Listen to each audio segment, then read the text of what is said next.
Duke pasur parasysh parashikimin e pjesëmarrjes së lartë, shfrytëzova mundësinë e votimit të parakohshëm, por që të shtunën, 3 ditë para ditës së zgjedhjeve, më duhej të prisja në një radhë të gjatë në qendrën e votimit. Para se të shkoja atje, po kaloja pranë grupeve të vullnetarëve të fushatës së tij në rrugë, të rinj, shumë etnik, entuziastë dhe të qeshur. Ky 34 vjeçar me origjinë indiano-ugandeze ka shkaktuar një efekt brezash. Të rinjt në Amerikë janë një elektorat i lëvizshëm dhe i paparashikueshëm. Ata shpesh kanë munguar. Në vitin 2024, ata janë zhvendosur drejt Donald Trump. Tubimet e Mandanit nuk lën asnjë dyshim. Këto janë zgjedhjet e tyre.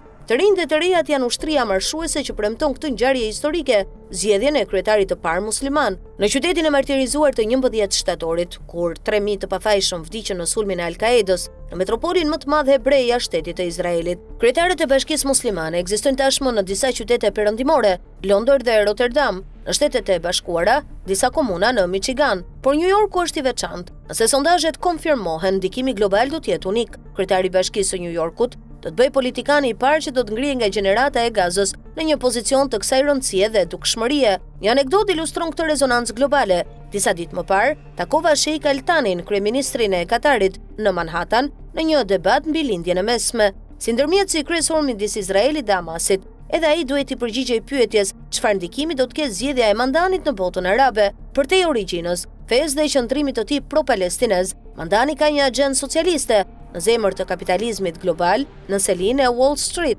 Kjo është një arsye tjetër pse të rinë ndihen sikur janë në qendër të një revolucioni. Do të kthehemi në vitin 2008, krizën e hipotekave me probleme dhe zgjedhjet e para të Barack Obamës, për gjetur një atmosferë kaq të emocionuar. Sot kriza e madhe në vend të hipotekave është presidenca Trump. Baza e Mandanit është e bindur se fitoria e tij do të ofrojë përgjigjen më të fortë të mundshme ndaj trumpizmit. Kur ta dimë rezultatin, nëse parashikimi konfirmohet, do të jetë koha për të shërtuar fizibilitetin e programit të tij radikal, një ngrirje të qerave dhe dëbimeve para shkollat, shkolla dhe kujdes për fëmijë falas, transport publik falas dhe supermarkete të drejtuara nga bashkia për të luftuar koston e lartë të jetesës. Votuesit italianë që mund t'i marrin këto premtime lehtë, duhet kujtojnë se një kryetar bashkie në federalizimin amerikan ka fuqi të gjera. Ai është shefi policisë, menaxhon shkollat dhe ka autonomi të gjerë fiskale. Programi i Mandanit nuk është një manifest i thjesht ideologjik. Socializmi në New York ka potencialin të bëhet realitet. Shumë të rinj e shohin mundësinë konkrete që ky metropol të bëhet laboratori i tyre, vendi ku merr formë një Amerikë tjetër.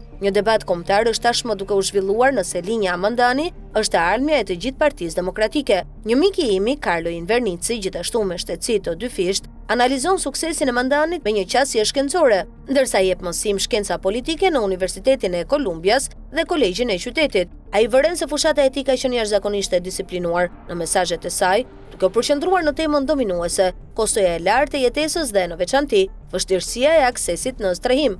Por ai tashmë i ndjen shqetësimet e para midis popullatës së tij studentore, shkruan Corriere della Sera. Ndërsa fitoria afrohet, Mandani ka filluar të takohet me të gjitha figurat e fuqishme të qytetit, veçanërisht bankierët, të cilët premtojnë ta ndihmojnë atë.